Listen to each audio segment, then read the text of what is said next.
Good morning everyone, and as it's one of my days off, someone has stolen the sun from my heart. But here we are anyway, looking at the Malagasy manned or crewed. I use the term gender neutrally, just man for human. Close air support aircraft, which are the Malagasy Hawk 129s, so a variant of the Hawk 100 series.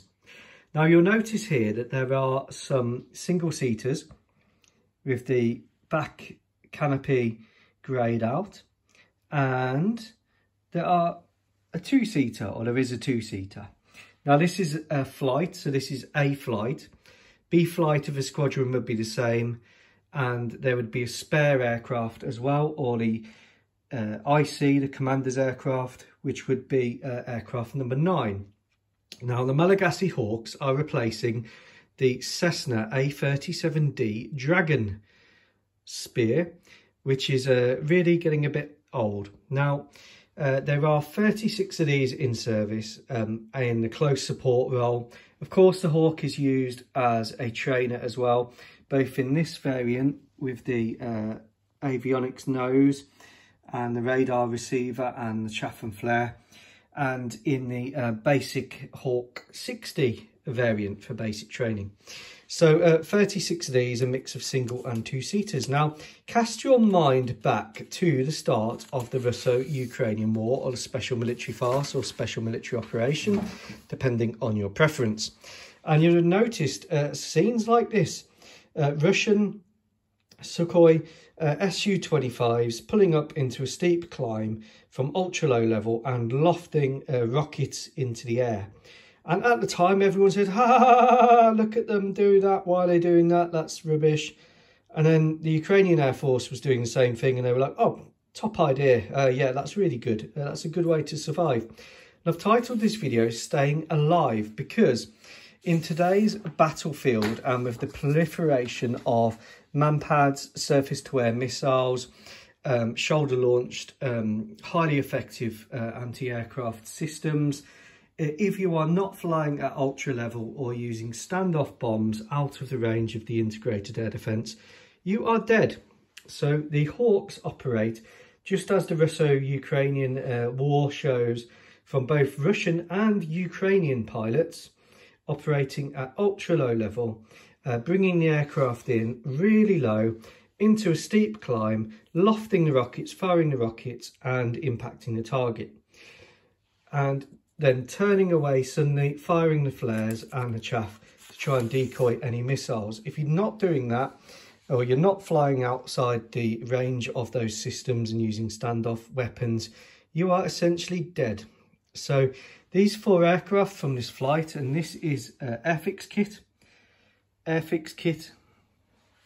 Italeri kit and Italeri kit, are doing this role of providing crewed or manned close air support. Now, most of the air support in the highest threat areas will be done by drones.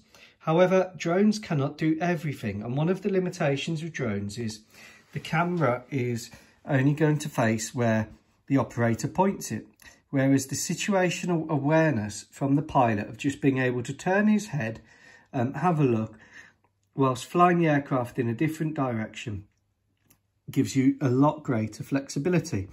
Plus, in an electronic warfare environment, whereas the drone signals could be jammed back to the base, aircraft can't really be jammed yet, in the sense of bringing them down. So there are clear advantage to crewed close air support. And these aircraft are equipped with the CRV-7 rocket pods in LAL-3 launchers, 70mm rockets, and this one has a 127mm Zuni rocket pod, so a bigger punch on this aircraft. They can carry Maverick, Brimstone or laser guided bombs, here represented by a GBU-12. Generally though, for the close support mission, they'll be using rockets in high threat areas. If they're doing counter-insurgency close air support, they will be flying at a higher altitude and using more of these precision guided weapons. Missile-wise, they also have a secondary function of providing localised air defence or a backup capability to the main fighter force. So most of them have AIM-9M missiles, and some have the Magic 2 missile from France, again a good missile, and this one for some reason has a combination. They all carry jamming pods. Now, countermeasures is really important, and at the back of the Hawk 100 series you'll see countermeasures and missile alert system. You'll see a radar warning antenna on the front there, and here is the AN/ALQ 131 jamming pod there, which is just on that wing inboard of the rocket pod. So for operations in high threat zones they carry that. Now I need to put the undercarriage door on there. Now, how low do these aircraft fly? Well, let's have a look at the Malagasy Pilot Low Level Guide, which is secretish. So we have coal mine level, we have the pranged my kite level, which is often called the ground. We've got the Buccaneer level, flying in ground effect effectively. The Russo-Ukraine level, 50 to 100 feet. RAF low level, 250 feet. United States Air Force low level, 10,000 feet. So the Malagasy Hawks will operate at Russo-Ukraine level, which is still higher than Buccaneer level, and it's higher than if you crash your kite or prang your kite level. So we're talking of ultra low level flying here. And here they're all set up for using the rocket pods to do that lofting technique. And they, like I said, they can carry precision weapons. Some of them do have the gun still underneath. But the main way these aircraft are used is to skirt along the ground at ultra low level, pull up into a high climb, fire those rockets off, and then turn immediately out of the danger area. They go back, rearm, and do the whole thing again. And that is how the Malagasy Armed Forces intend to provide close air support to troops. Now these will be allocated to each battle group as part of a pre-planned battle plan under the control of the Joint Terminal Air Controllers from the battle group, the JTACs. They can also react to troops in contact situations.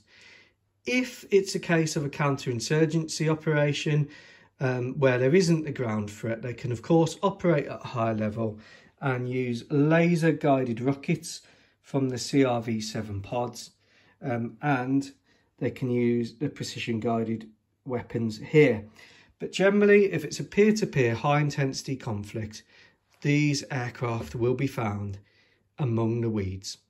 I hope you've enjoyed this video. Take care everyone. Goodbye.